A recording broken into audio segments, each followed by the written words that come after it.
So the whole Shiur over there in your day it talks about blood spots in eggs.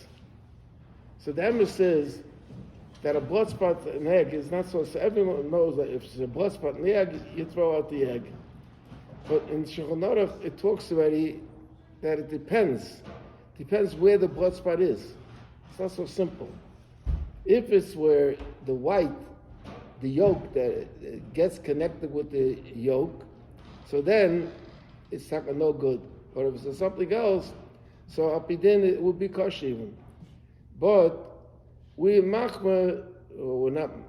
experts on this, so if there's a blood spot, we throw it out. The problem is, however, today you don't have much eggs.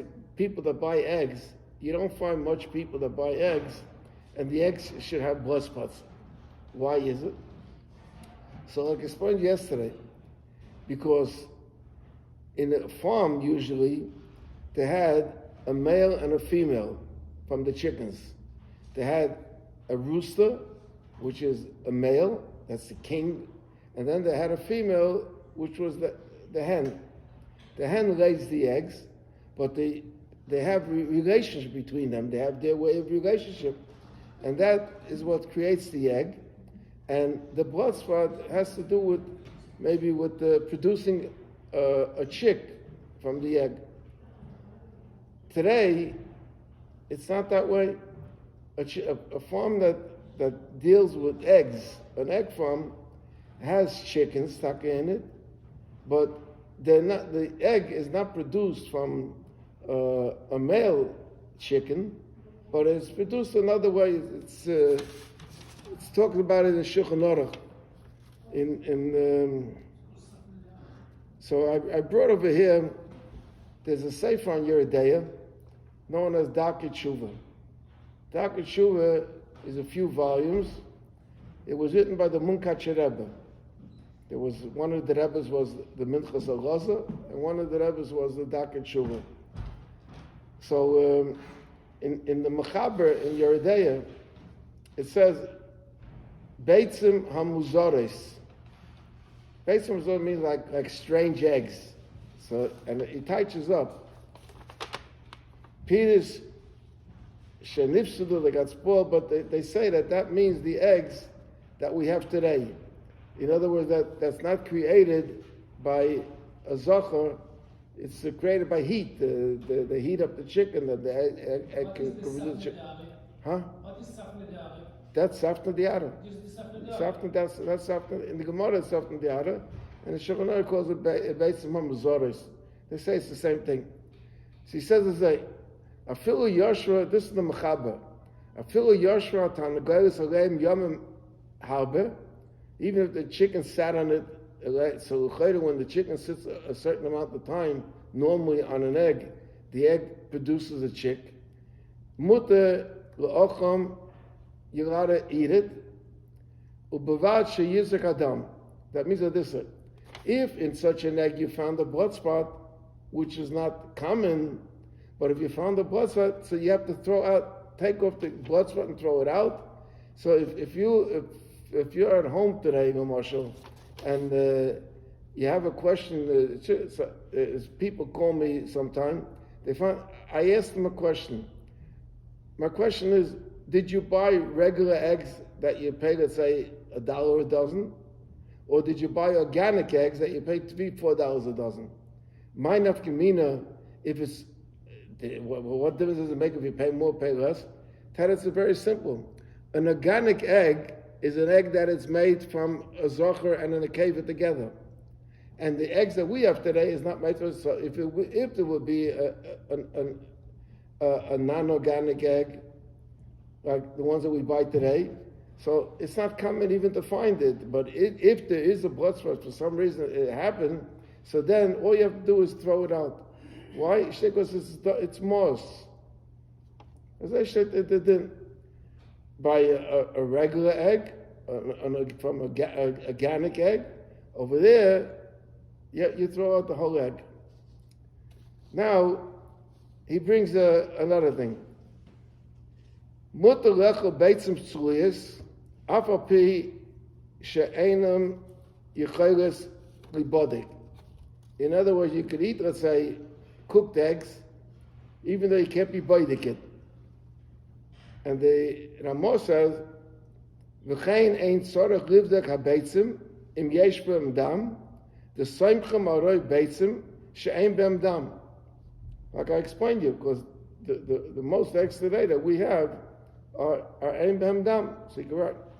Umikol mokum nogu hachma kishe'oisen Michael in beitzim b'yayim she'royim b'hem yesh b'em dam. He says, people are machma even today, when they want to make a fried egg in the morning, yeah? So they have to crack open the egg, right? So you have to crack open the egg, so you take a look to see if it has, but really up you didn't, if you didn't do it, is also kosher. He brings over here a very interesting thing. He brings the Dr. Tshuva. He says, he brings from the Arizal, Shohaya Gaima Beitza Kishehit Sluya, Bilti Sheyashgiach B'Teicha in Yeshua Dam. That he used to swallow down the whole egg. Like Masama, he would like make a crack in the shell and swallow down the egg and not to check it. It was. V'haya Choshesh as far as Hamachmidim. He wasn't choishish for the machmidim that said that you shouldn't eat if you eat. Check the egg. And then he and umidvarav she'ama, the one who, how do we know what the Arizal is, right? The Chaim Vital writes it. The Chaim Vital was a Talmud from the Arizal, so he writes this. He says, "Umidvorav she'ama," from what the Reb Chaim Vital said, "Shehaya goyma b'loi ama ocha." He says, "Goma" means swallowing it down. Ocha means eating it. So mashma da'fili hiraka, even if it was soft, sheshayach b'roshen gemiyah v'yichayim livdek oisam. A soft egg, you could, when you open it up, you can still check it. We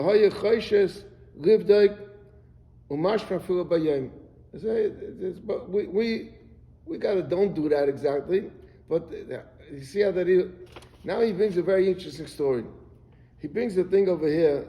I'll read the lashon because I don't know how they did it. What he says, but it's an interesting thing. He says it's like.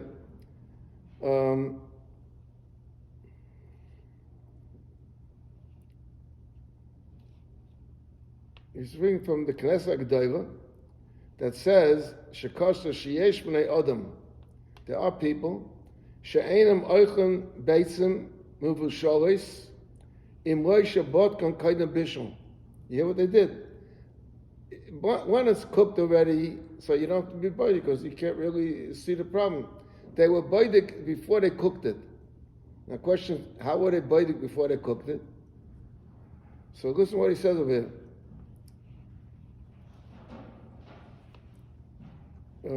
V'dalkom, these people had a minig, lishba ma'at meklipes habeitza, to make a little crack in the shell, umayriken oisam bekaida, and they pour it out. It's a raw egg. They pour it out at that point, and ubayt kenoisa min adam, and they check it. V'achakach, afterwards. I don't know how they did this. Then they put the egg back into the shell. That's a miracle. Huh? And it's a miracle. the seismin hanekev, and they would close up the hole that they made to get it out. With silent, and then they would cook it or they would fry it. And he says over here from another sefer, Shulchan Gavaya, he writes, "V'ani aime the ha'oisa kain ele min hamatmimim."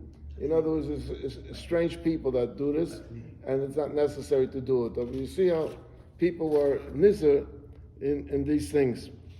So I just wanted to mention these things when I get to so now when I get to the egg that was found in the chicken, if it have a blood spot, so some compare it to the eggs the non-organic eggs, because an egg that's in a chicken is not shaykh to have a chick.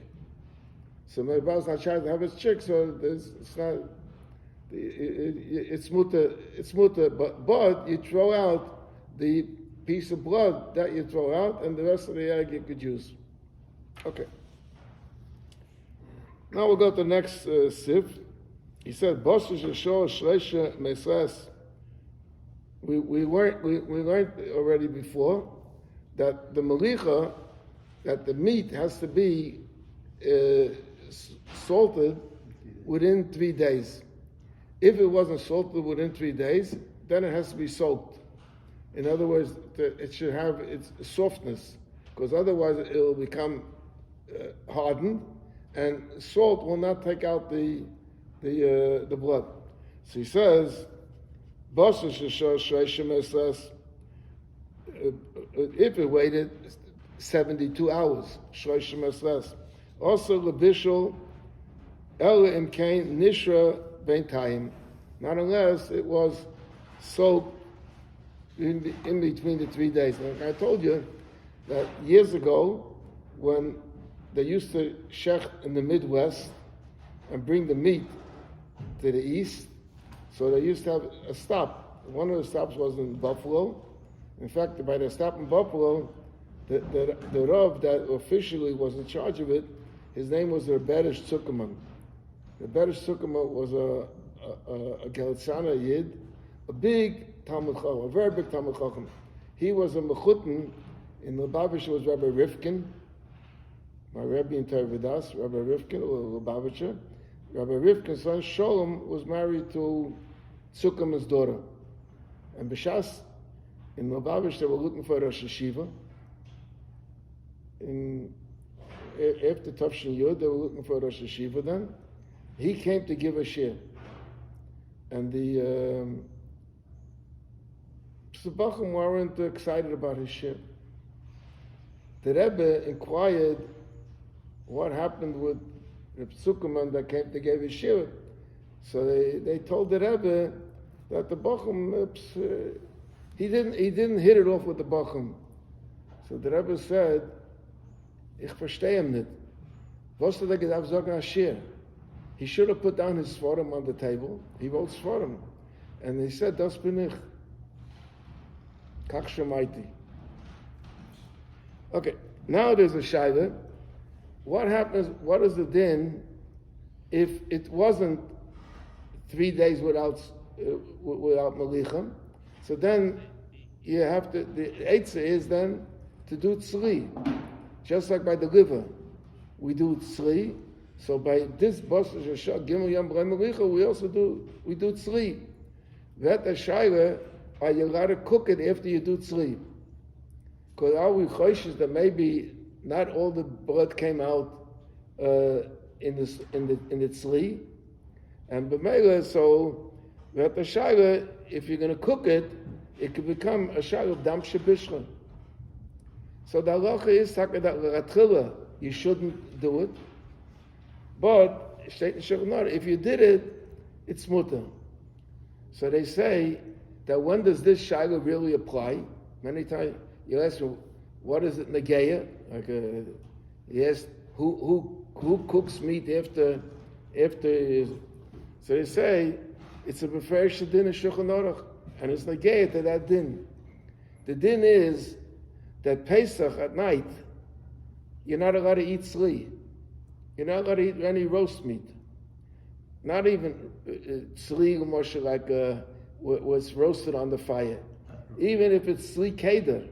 Tzli keder means what we call in English pot roast.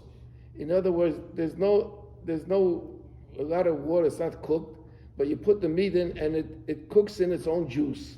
That's called tzli keder. You're not allowed to eat that on Pesach at night because the Korban Pesach was tzli esh, matzah meroim yechum. So in order that it shouldn't look like you're eating a Korban Pesach, you're not allowed to eat tzli. The Rebbe says, what happens if a person forgot? And not every woman knows that, that you can't have tzli. If she made tzli, and she finds out later that she made tzli, so and she needs meat for the seder. Shait not the Rebbe Shulchan Aruch that you could cook it after you make tzli. That if it was bishul erchat tzli, then it's mutter to eat it, even though originally it was tzli. So here you have we're negeya l'halacha l'maisa. It's bishul erchat tzli that we say that you shouldn't, but if you have it, it's mutter. It's negeya to Leil Pesach, which is coming up in a few weeks. On bishul, there's ein bishul acha bishul. Huh? On bishul itself, ein bishul acha bishul. There was a tzli. There's not bishul. Yeah. But this was the Alter Rebbe says in Shulchan Aruch. There's a simon for itself in Shulchan Aruch that ain't oichel tzli, tzli. But he says if there was bishul after that, you could eat it. And if I did barbecue, I can. Then A barbecue is tzli. Then I can cook it in a few minutes in a sauce and it's become mutter. I didn't say it in the sauce. In the sauce it's tzli keda. I'm talking cooking. I don't know what time it'll have. That's besides the point. But they state in the Alter Rebbe Shulchan Aruch halacha. Now he says the final sip over here. He says, "Noigim ba'oifis shelacha sheisidu hanaitzis mahavavin oisam ba'er lahosa es anisha." The says when you buy a chicken has feathers. A Morgenseiten, they used to have workers in the chicken market that would pluck the chicken, pull out the feathers. That comes from the Lashon. We have it in Gemara. If a woman brings in property to the husband, it's called nichse melug. What's that nichse melug? Nichse melug means nechasim that you plug. What do you mean you plug the nechasim? Because the din is that the Baal Oichel paid this and the gup belongs to the woman. So in other words, they said that the feathers are going to, the husband has the feathers and the gup belongs, that's okay. So now, how did they take off the feathers? When they got a little bit more modern, with the machines. So they had a machine with a belt. The belt keeps rotating, and you put the chicken up against it, and the belt, as it's rotating, it plucks off, it pulls off the feather from the chicken. Yeah. But you have to be very careful that when a belt, it's from rotation, friction could burn. So b'meila you have to pour water on it in order that it shouldn't burn. So what did they do? They used to make with cold water. They made with cold water, and as the belt is turning, there's water dripping on it, so it doesn't burn the chicken, and it will pull off the feathers. That became a problem.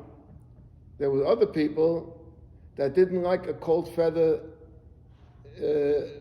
plucking machine. Why didn't they like a cold feather plucking machine? Because they want the chicken to look yellowish, not to look pale. And b'meila, on cold water, the chicken comes out pale. So they used to use warm water, hot water. Use hot water. By using hot water, so the chicken looks yellowish, it looks like golden. So it looks better for the chicken. Alpidin, you can't use it. Why? Because alpidin, if it's hot water, so it becomes a shayla of dam shebishrei, because the chicken wasn't kakashit yet.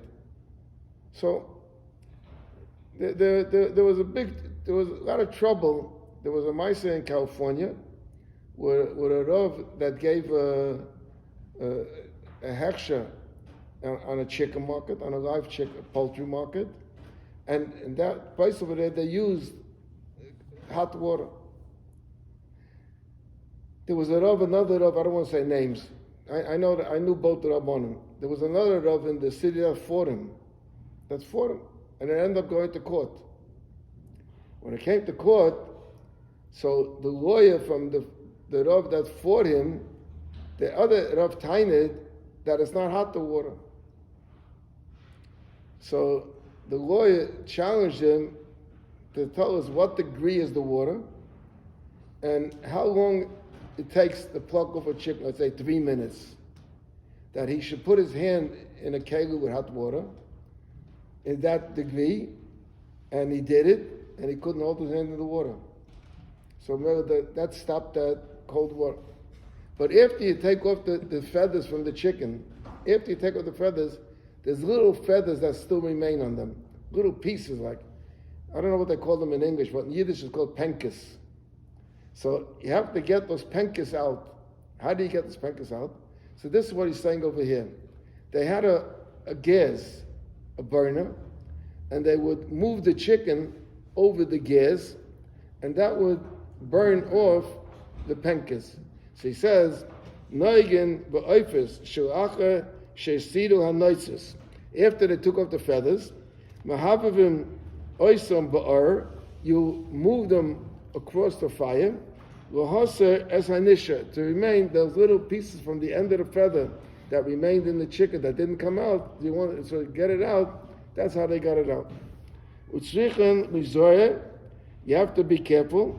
Shaloi lahavavum ki'im b'shalheves shakas v'tevin v'yasu shalheves gedayla. The shayla is that, of course, it shouldn't be bishul. So that's the idea. V'yizoru l'haylach ha'oifes honor v'honor l'bal yischamamu. In other words, that you move the chicken over it. You don't hold it and keep moving it and hold it again and move and hold it again.